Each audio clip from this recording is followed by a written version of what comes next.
She was treated like trash. In the middle of the alien marketplace under the dusty orange sky, she sat quietly inside a metal cage, her knees hugged to her chest and her eyes staring at nothing. Her skin was smooth but bruised. Her hair was tangled and dry, and her clothes were no better than rags. Someone had tied a tag around her neck that read, "Defective Hybrid 5 credits." The market guards laughed loudly as traders passed by. One of them poked a stick through the bars, making her flinch, and said, "Not even worth scrap metal.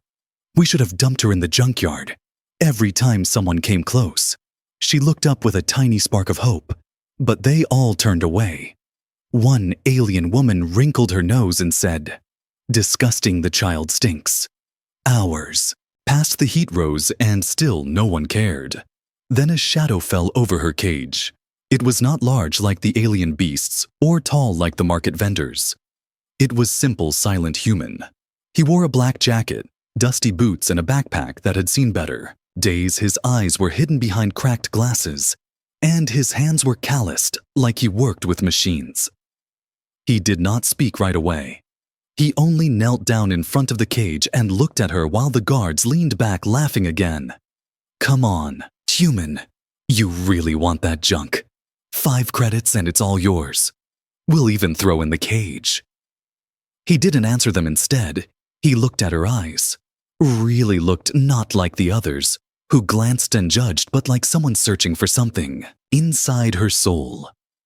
The girl stared back, confused. No one had ever done that before. Her lips parted, but no words came. Then the human slowly reached into his pocket, pulled out a small stack of credits and handed them to the guard. No negotiation, no questions, just the price as written. The guard stopped laughing. One of them blinked. "You're serious?" He nodded quietly and said, "Unlock the cage." The rusty lock clicked open and the door creaked loudly as it swung wide. But the girl didn't move. She stayed there, frozen, afraid it was a trick. The human stepped back, giving her space. His voice was calm. "You can come out now. You're not a prisoner anymore."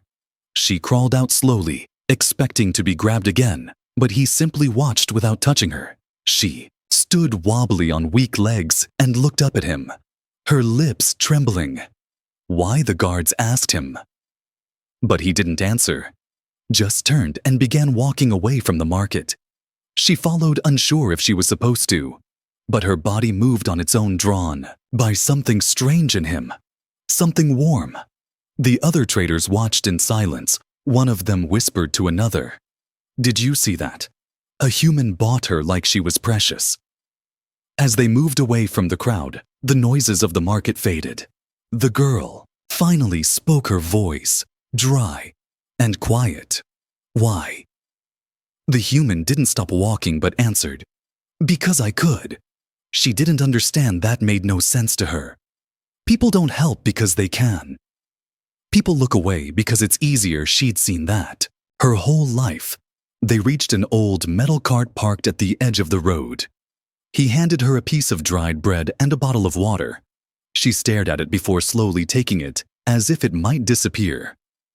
He sat down on the edge of the cart and said, "What's your name?" She hesitated, then whispered, "Lyra."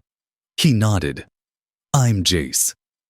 She sat beside him slowly, chewing the bread, her hand shaking a little. She kept glancing at him, waiting for the moment he'd get angry or ask for something or change his mind. But he just looked at the horizon as if thinking about something far away. "You're not from here," she said quietly. "Nope," he replied.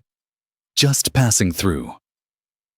She looked down at her bare feet, the dirt and cuts, the bruises on her arms. No one ever paid more than a look for her, but this man spent his last credits like she was gold. Why did he care what made her special enough to be saved? That night, as the stars rose above the desert sky, Lyra lay under a blanket beside a campfire. Jace had made she couldn't sleep. Not because of fear, but because of confusion. For the first time in her life, someone had looked at her like she mattered, and it scared her more than anything. She didn't know who he really was or why he was traveling alone, but one thing was clear. This human had seen her when no one else did. And somehow she knew her life had just changed forever. Would the world allow it though, or would they come for her again? She closed her eyes, the sound of Jace gently snoring nearby, the warmth of the fire on her skin, and a question in her heart that would not go away. Why her? Why now? And what was about to begin? You're not just a thing. Lyra opened her eyes slowly. The morning light soft on her face. The sky above was pale orange, and a gentle wind blew dust across the rocks. Her hands gripped the edge of the blanket as if it would disappear if she let go. Jace was already awake, sitting nearby, fixing a small metal device, wires sticking out from it. His fingers moved fast and quiet, like he had done this 1,000 times before. Lyra sat up, still unsure if this was real. Her body expected to be shouted at, or told to work, or punished for moving without permission. But nothing happened. He glanced at her and smiled, morning. She gave a small nod. Her throat still dry. She clutched the blanket tighter as she asked again softly, "Why did you buy me?" Jace looked down at his tool, paused, and answered, "Because I hate cages." Lyra didn't know what that meant, but something in his voice felt true, like he understood the weight of metal bars, the cold of being ignored. He tossed her a small fruit and a packet of dried meat. She caught it with both hands, surprised by how hungry she felt as she ate. Jace fixed his device and talked about random things, broken engines, a city far away, something about a desert storm coming soon. He didn't treat her like property, or even like someone weak. He just talked, like they were equals. Lyra didn't speak much, but she listened. Every word from him felt like a warm stone in her hand, something to hold on to. They traveled together by foot through dry canyons and old roads, sometimes riding the old cart when Jace fixed its power core, other times just walking under the hot sun. Everywhere they passed, people stared at Lyra, sometimes with disgust, sometimes confusion. But Jace never looked ashamed of her. He never pushed her behind or covered her face. He just walked beside her like it was normal. One afternoon they reached a trading post. Jace needed supplies and parts. Lyra followed him inside the shop, small, dusty, filled with alien tools and greasy shelves. The owner, a gray-skinned man with 4 arms, glanced at Lyra, then sneered that, "For sale? Or just junk? You carry around." Jace didn't flinch. He looked the man straight in the eye and said, "She's not for sale. She's my friend." Lyra froze, her heart thudding. No one had ever called her that before, not even once. The owner shrugged and went back to his work, but Lyra stood there, stuck in place, staring at Jace like he had just said something impossible. Later, as they left, she whispered to him, "Why did you say that?" He shrugged again, "Because it's true." Lyra touched her chest, feeling her heartbeat. It didn't hurt anymore. Not like before. It felt different, like something was waking up inside her. That night by the campfire, she dared to sit a little closer to Jace, not too close, just enough that she could feel his presence beside her. She finally asked the question that had haunted her since the market. "What if I was really broken?" Jace looked at her seriously, then asked, "Who told you that?" She hesitated. "Everyone." "Then they're wrong." He said calmly, "You're not broken. You're just someone who survived. And that's strong, not weak." Lyra stared into the fire, the heat brushing her face. She wanted to believe his words, but years of being treated like trash were heavy on her soul. The next day they passed through a checkpoint. A scanner was set up by the road and 2 guards with weapons waved them over. Jace stopped the cart and stepped down. Calmly, "Papers," one guard barked. Jace handed over his ID chip. "Clean registered." The guard nodded, then turned to Lyra. "And hers." Jace opened his mouth, but Lyra spoke first, her voice steady. "I don't have any." The guard smirked and raised his scanner, aiming it at her chest. The device beeped once, then blinked red, a strange code flashing across the screen. Both guards stared, then one of them stepped back quickly. The other's eyes widened. "What's wrong?" Jace asked, his hand moving near his coat pocket. "This girl," the guard said in a shaken voice. "This DNA match is not hybrid. She's Class R, Royal Classification." "What?" Jace said, confused. But Lyra went pale, her knees shaking her heart. Dropping the guard pulled out his communicator alert. "HQ, we have a possible lost royal asset." Jace stepped in front of Lyra, his voice sharp. "She's under my protection." The guards hesitated. One of them narrowed his eyes. "You sure you want to interfere?" "Human, this could be worth a fortune." Jace didn't move.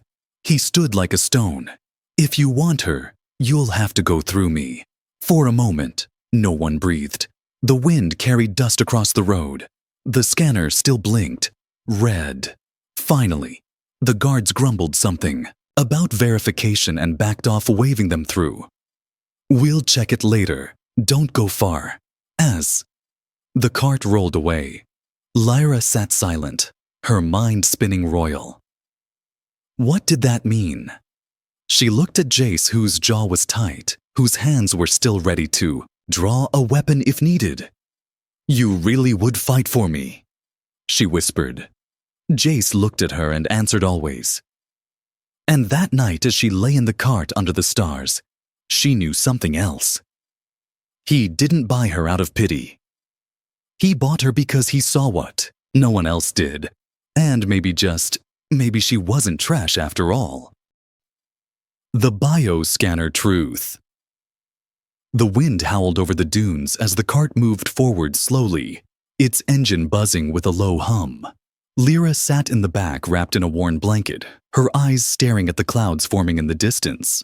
Jace drove without saying much, his face calm, but his mind running fast. Ever since the scanner beeped red, he knew things had changed, and danger was coming faster than the storm behind them. Lyra hadn't said a word since the guards waved them off. Her hands stayed clenched around the edge of the cart, her heart beating too fast to breathe. Right, she kept thinking about that sound, the red light, the way the guard called her royal class DNA. She had never been called anything except broken hybrid junk, but now suddenly she was rare, important, maybe even powerful. They stopped at an abandoned fueling station hidden beneath a rock shelf. The place looked like it hadn't seen a soul in years. Broken glass scattered on the floor wires hanging from the ceiling and a single working terminal in the corner. Jay stepped down from the cart, stretched his arms, and walked inside. He plugged a small device into the terminal and started typing. Quickly, Lyra followed him slowly, her voice quiet. "I don't understand what happened at the checkpoint." Jace looked at her, then at the screen and said, "The scanner read something in your blood. It thinks you're not just any alien." She sat on a metal crate across from him, her eyes locked on his face. "What does that mean?" he sighed. "It means someone made sure your DNA was hidden, buried deep. Maybe to protect you, maybe to hide you." She whispered, "Then how did the scanner find it now?" "Because the tech is old, not smart enough to ignore what's buried." It read, "Everything." Jace pulled up a faded map on the screen and tapped a blinking red symbol. "Look, this signal just went out the moment they scanned you. Someone somewhere knows what you are. Now." Her heart dropped. Her stomach twisted like someone had punched her from the inside. "So they're coming for me, aren't they?" He nodded. "Probably." Lyra stood and paced around the room, her fists clenched. "This can't be real. I'm not special. I'm not important. I was sold like..." Scrapjay stood too, grabbed her shoulders gently, and looked into her eyes. "Listen, I don't care what your blood says. You're not property, and you're not alone." She stared at him, trying to speak, but no words came. Her eyes burned, but she blinked the tears away. Suddenly, a loud beep echoed from the terminal. Jace turned and read the message. Bounty issued 5 million credits alive. Target name, unknown code classified as Royal Lost. Asset Jace's face turned hard and serious. 5 million means bounty hunters' mercs, maybe even private armies Lyra's. Voice cracked because of me. He didn't answer, but his silence said enough. They left the station quickly. Jace upgraded the cart's shields, installed a jammer to block tracking, and rerouted their course into the deep desert. Lyra watched him work, his hands moving fast without panic, without fear. Like he had done this before. Have you done this before? She asked quietly. What hides someone run from bounty hunters? He gave a small smile once or twice. She sat beside him, her knees pulled up to her chest, and said, Do you think they'll kill you for helping me? He glanced at her again and said, Probably. Then why are you still here? Because I made a choice and I don't run from what's right. She didn't reply, but her eyes didn't leave his face. For a long time. That night they stopped in a narrow canyon where rock walls rose high on both sides. Jace set up motion sensors and hidden cameras, while Lyra gathered dry wood for a small fire. As they sat by the fire, Lyra stared at her hands, the same hands that had once been slapped for dropping a plate, now possibly belonging to someone born for a throne. I don't want to be royalty, she said suddenly. I just wanted to be free. Jace nodded slowly. Freedom is harder than people think it comes. With a price. She looked at him. What was your price? He smiled sadly. Everything I used to have. They sat in silence, listening to the wind moving through the canyon like a ghost, whispering stories of people long forgotten. Then a sharp alarm rang from one of the motion sensors. Red light blinking. Jace stood, instantly pulled out his weapon, and scanned the darkness. Lyra's breath caught in her throat, her body tense as she stepped behind a boulder. Eyes wide, Jace whispered 2 figures moving fast. Northeast slope, armed, moving like pros bounty hunters. Lyra whispered. Jace didn't speak. He loaded a second weapon and nodded. Stay low. Stay quiet. They waited, breath held as 2 shadows passed just above them. Their boots silent, their movements sharp and trained. The hunters paused, looked around but didn't spot the camp, then vanished into the other side of the canyon. Jace let out a slow breath that was close. Lyra stepped out slowly, heart still pounding. What if they come back? Then we fight. You'd fight for me. Jace turned to her and said, I already am. Lyra didn't sleep that night. She sat under the stars, her eyes watching the fire as it burned low. She had been caged, thrown away, forgotten. But now her blood was waking. Her past was calling, and someone was finally standing by her side. She didn't know what tomorrow would bring, but she knew she wouldn't face it alone. The memory surge. The desert wind felt colder that morning, as if the canyon itself was warning them to move fast. Jace packed the supplies while Lyra folded the blanket carefully, her hands shaking, just a little. Her eyes were red, but clear, sharper than before. The night had changed something in her. She wasn't just scared. Now she was thinking, remembering, and trying to connect the strange feelings rising inside her as they rode the cart through the narrow path. Lyra spoke quietly. I saw a dream last night, but it didn't feel like a dream. It felt like a memory. Jace glanced at her. Tell me. There was a woman tall, with glowing markings on her face. She wore something golden and had wings of light behind her. She was holding my hand, whispering a name. I think it was mine. Jace kept his eyes forward, but listened carefully. What did she say? She said, hide, protect the fire and find the crest before it burns. Lyra looked down at her hands. I don't know what it means, but I remember her voice. It was gentle and strong, like she could move the stars if she wanted. Jace reached into his coat and pulled out a small object. A silver pendant shaped like a spiral with a star in the center. He handed it to her. "This was my father's. He said he told me it came from a queen who owed him her life before he died. He gave it to me. Said it would guide me if I ever felt lost." Lyra took the pendant in her hands the moment her fingers touched it. She gasped. Images flooded her mind. Bright halls, guards in golden armor, a bed of starlight, and a voice whispering again, "Protect the fire." Tears slid down her cheeks. That's it. That's the same crest I saw in my dream. Jace looked at her carefully, then asked, "Do you think your mother was that queen?" Lyra nodded slowly. "I don't just think I know." She looked up at the sky. "I was born in a palace, not a cage." They rode in silence. For a long time, the desert changing into dry hills and red rocks, each twist of the road bringing them closer to the unknown. They stopped near a crashed shuttle half buried in sand. Jace wanted to check for supplies or a working beacon. Lyra followed, quietly, her mind still spinning with memories and pieces of truth trying to fit together.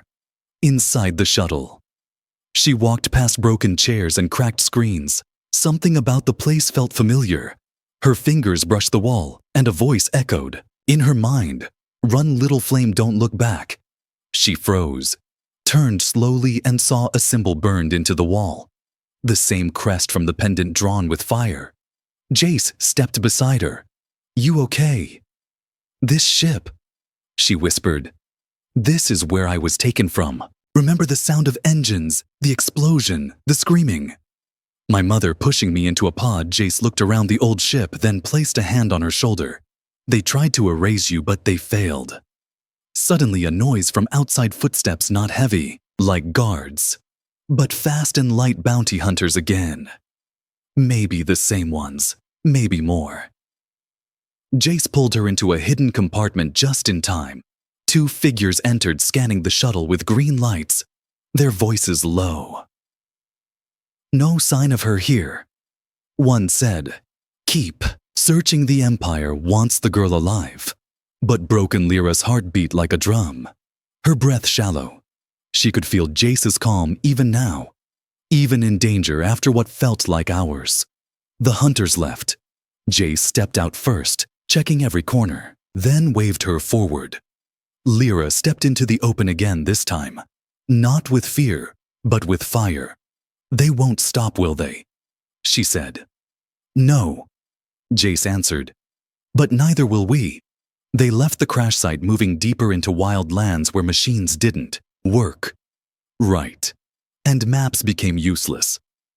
Lyra sat in the cart, gripping the pendant, thinking about the queen in her memories, and the child she once was. She had lived thinking she was trash. Now she was a spark from a dying fire, a piece of something powerful. That night, they camped under strange glowing trees, the leaves humming softly with blue light. Lyra stared into the flames of their campfire and spoke again. "What if I'm not ready? What if I can't be what they want?" Jace added more wood to the fire and said, "You don't have to be what they want. Just be who you are." She looked at him. "Who am I?" He smiled. "That's what you're about to find out." As the stars moved above them, Lyra held the pendant close, her heart steady for the first time in years. Though memories were returning, the truth was rising, and now she had someone who would stand beside her no matter what came. The hunters arrive. Night fell quickly in the Valley of Dark Stones. The wind carried strange sounds across the cliffs, but Jace had already found a good place to hide for the night. They parked the cart between two sharp rocks where signals couldn't reach and smoke wouldn't rise. Lyra helped him gather fuel. Her hands no longer shaking, she moved with more purpose. Now, more control, her thoughts clearer than ever. She was starting to understand. She wasn't just surviving anymore. She was learning to fight back. Jace showed her how to build a silent fire, one that gave heat without light. He handed her a small blade and said softly, "Always keep this close, not just for protection but for confidence." They sat by the glowing coals as Jace checked. The tracker jammer again so far. No signals. No movement. But they both knew it wouldn't last long. Lyra asked quietly how long before they catch up. Jace didn't look up, probably by morning if they're fast. If we're lucky. Maybe later. She stared at the stars above, wondering if her mother was still out there somewhere, or if the queen had vanished the same night she had been taken. Then they heard it. The sharp hum of engines, not high above but low close, and hunting. Jace stood quickly, eyes scanning the dark. His voice calm. "Stay here. I'll check it out." Lyra grabbed his arm. "No, I'm coming with you." He hesitated but nodded. They moved together up the side path, stepping quietly over rocks and roots until they saw the source, 2 black bikes, hovering just above the ground, silent and deadly. 3 figures dressed in tight armor stood nearby, scanning the terrain, their eyes glowing faint red, their movements sharp like trained killers. Lyra recognized one of them from the shuttle. The scar on his cheek and the way he sniffed the air like a predator. "They know I'm close," she whispered. Jace nodded. "They're tracking heat prints, even the smallest trail. We can't stay here." Then, she said, "No, but if we run, they'll catch us before sunrise." "So, what do we do?" Jace looked at the ground and then back at her. "We fight smart. Not loud. We lead them into the ash fields that play scrambles tech and eats drones. They'll lose their advantage." Lyra swallowed hard. "You think I'm ready for this?" Jace turned to her. "I know you are." They returned to the camp, packed everything in silence. Lyra placed her pendant inside her shirt close to her heart and tied the small blade to her belt. Jace loaded the cart and set a trap behind them, a line of explosive pebbles covered by sand. If the hunters followed too close, they'd get a surprise. The cart sped through the narrow path, dust flying behind them as they entered the ash fields, where the ground turned black and every step echoed like thunder. The hunters were not far behind. They moved fast. 3 bikes gaining speed, lasers charging, drones flying ahead. Lyra looked back. They're right there. Jace, almost there. He said, "Just hold tight." They reached the edge of the ash field where magnetic rocks pulsed with strange energy. The sky above shimmered slightly like a curtain of static. Jace pressed a button and the cart shut off completely. They jumped out and ran into the dark. Lyra felt the strange buzzing under her skin as if her body was vibrating. The drones behind them blinked once, then crashed into the ground. The bikes slowed, then stopped, engines flickering, lights dying one by one. The hunters cursed loudly and followed on foot. Jace pulled Lyra behind a thick boulder. "We wait here. Let them come." Close, Lyra nodded, her grip tight on the blade, her heart racing faster than ever before. She heard footsteps, then voices. One of the hunters growled, "Spread out. She has to be here." Another replied, "Why's the Empire paying so much for a kid?" "Because she's not just a kid," came a third voice. "If the bloodline survives, the old war could end, and some people don't want that." Lyra froze hearing those words for the first time. It wasn't just about her. It was about something much bigger. Then Jace threw a rock to the left. A small sound, but enough. One hunter turned toward it. Gun raised the moment he stepped forward. Jace tackled him hard and silent, knocking him out cold. The second turned to shoot, but Lyra moved first. She leapt forward, blade flashing, and slashed the weapon from his hand. He grabbed her wrist, but she twisted free, kicking him in the knee. He dropped, and she held the blade to his neck, her eyes sharp with fire. The third hunter ran, but Jace raised his hand and detonated the pebbles. Behind them, the blast threw him off his feet. Silence followed, smoke in the air, dust covering everything. Lyra stood breathing heavy, her hands shaking but steady. "You did good," Jace said, walking up beside her. Lyra looked at the man she had disarmed, was still conscious, staring at her with fear in his eyes. "You're just a girl," he muttered. "What are you really?" She didn't answer, just turned and walked back to the cart. They left the ash fields before dawn. The cart running again, the valley behind, them quiet. Jace looked at her as they drove. "How do you feel?" Lyra looked at her hands, then at him, like, "I'm finally waking up." She wasn't just escaping anymore. Now she was rising. Her true worth. The mountains ahead looked silver under the pale sun. Cold winds swept through the jagged rocks. But Jace and Lyra didn't stop. They had already crossed too many borders, seen too many threats to turn back now. The air here felt cleaner, sharper, filled with energy. The sky above seemed to hum with something, old something powerful. Jace guided the cart along a narrow ridge, his eyes scanning the horizon every few seconds while Lyra sat beside him, her hands resting on her knees, her mind still echoing with the hunter's words. If the bloodline survives, the old war could end. She finally spoke softly. What did they mean by that?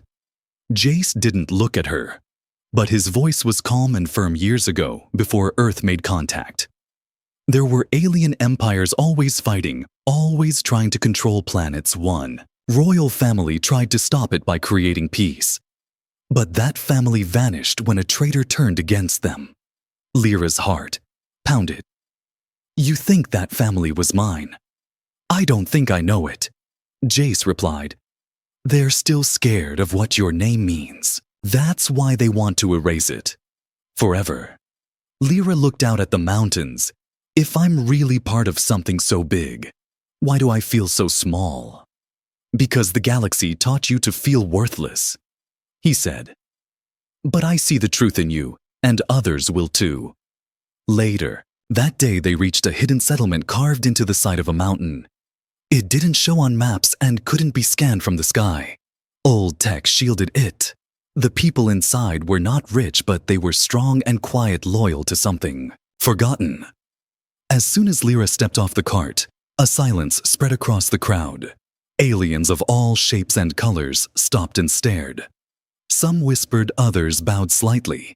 Not in fear, but in respect. An old warrior, with skin like cracked stone, stepped forward. His armor dented from old battles. He looked at Lyra for a long time, then nodded slowly. You carry the flame of the true blood. Lyra blinked, confused. Do you know who I am? He bowed lower than before. I served your mother. I was her blade. I saw her fall, and I thought the light had gone forever. Jace stepped forward. We need help. They're still hunting her. The warrior turned to the others and spoke loud enough to shake the walls. She is not a ghost. She is not a rumor. She is here. Flesh and fire. And she must be protected. That night, they sat in a stone hall lit by glowing crystals. Food was served, but Lyra couldn't eat. Her heart was too full, her mind spinning. She looked around at the faces, people who had lost everything and still chose to live in hiding, to wait for a day like this. She whispered to Jace, what if I can't lead them? What if I fail? He placed a hand over hers. You already gave them hope. And sometimes that's more powerful than armies. After the meal, the warrior gave Lyra something wrapped in cloth. Inside was a symbol carved in gold. The same crest from her pendant, now glowing faintly with light. This was your mother's last gift to the people, he said. Now it returns to you. Lyra held it close, her fingers trembling with emotion. I don't feel ready. You don't have to feel ready, he answered. You only have to stand when others kneel. The next morning the news spread fast. The lost heir had returned. Word moved like fire across the outer colonies. Some cheered, some planned to come forward and join her. Others prepared to destroy her before she could rise. Lyra stood before the settlement, her back straight. Her voice calm. I was sold for 5 credits, thrown into a cage, treated like a thing. But I lived, and now I know who I am. She turned to the crowd. Not just a child, not just a memory. I am proof that the fire still burns. They cheered not with weapons, not with war cries, but with open hands and tears in their eyes. Jace stood beside her, silent as, always watching her change, watching her grow into something the galaxy had tried to bury. He remembered the scared girl in the cage, the way she wouldn't even speak. And now here she was, a voice strong enough to shake old stone that evening. They walked along the mountain path, the stars rising one by one. Lyra looked up and said quietly, I was never worthless. Was I just smiled? Never. Not for a second. She smiled back, a real one. Not full of fear. Not hiding pain. And somewhere deep inside her, something unlocked, not a memory, not a name, but a truth. She was more than what had been done to her. She was the future. The auction of power. The city was the same. The stones cracked the walls, rusted the marketplace loud with laughter and greed. It was the place where Lyra had once been sold for 5 credits, where the guards had laughed at her, where no one had looked at her twice. Now she stood at the edge of that same street, wearing armor of white and gold, the royal crest glowing on her chest, her back straight, her eyes cold and clear.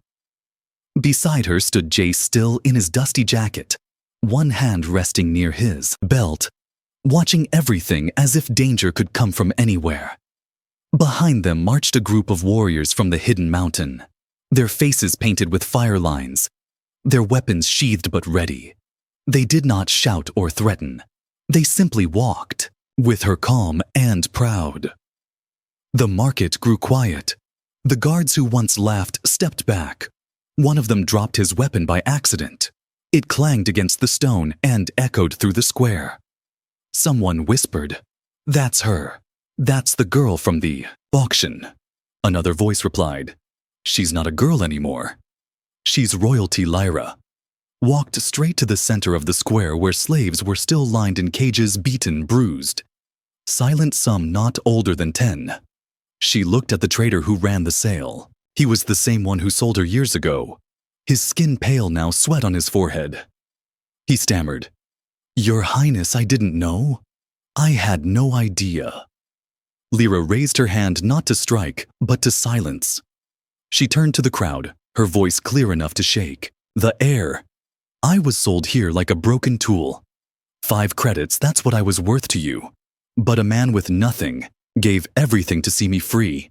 And because of that, I stand before you not in chains, but in truth." She looked at Jace for just a moment, then back to the people. "You think power is gold or ships or armies. But it's not. Power is the choice to protect when it's easier to ignore. Power is seeing worth where others see weakness." She pulled the royal crest from her chest and held it high. The symbol glowed like fire against the sky. "I do not want revenge. I want release. And today, I give it to every soul still locked in a cage." She pointed to the slave pens, and the warriors behind her moved fast, unlocking doors, cutting chains, helping children to their feet. The market stood frozen, watching the impossible happen. Lyra stepped to the trader and placed something in his hand. A glowing coin worth more than a starship. "Buy food for them. Shelter. If I ever hear you caged another, I will return and take back what I gave." The trader nodded, his hands shaking. Jace stepped forward and whispered, "They're watching you. Not just the crowd. Everyone, planets, governments, hidden empires. Let them watch." She said, "They've watched me suffer now. They'll watch me rise." Suddenly, a ship roared above a sleek black vessel marked with the seal of the Central Council. It landed with a sharp hiss, and from it came a figure cloaked in silver, surrounded by guards. He walked up to Lyra and bowed deeply. "Daughter of Flame, the Council has heard your name. Your return shakes the roots of old power. Some will follow you. Others will fear you. Lyra nodded. Then come and see for yourself. I do not hide. The man offered a scroll, a treaty of recognition and protection, if she agreed to return to her rightful place. Jace watched her carefully, his eyes steady his mouth, silent.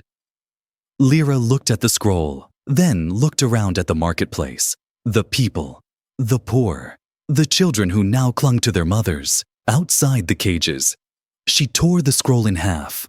I will not return to golden halls while others sleep in the dirt. I will not lead from a throne. I will lead from the ground. The silver figure stared, then bowed again, as you choose, your highness. The ship left. The crowd began to cheer, not because they were told to, not because they were forced, but because they believed. Lyra turned to Jace. You changed everything when you stopped and saw me. He smiled. Not everything, just enough for you to do the rest. She took his hand and held it in front of everyone, not as a servant or protector, but as the man who gave her back her name. That night, the market lights burned late. The cages were empty. The square filled with songs from worlds across the stars. Lyra sat with Jace near the fire, just like the old nights. But now there were voices laughing around them, not in cruelty, but in hope. Do you ever think about that day? Jace asked the one where I found you. Lyra smiled. I think about it every day. Because that was the day the galaxy changed, and tomorrow, she whispered, will be louder. He nodded and added, because now they know your worth. She looked at the stars once more, not with fear, not with pain, but with fire. And the whole galaxy would feel it soon. The end.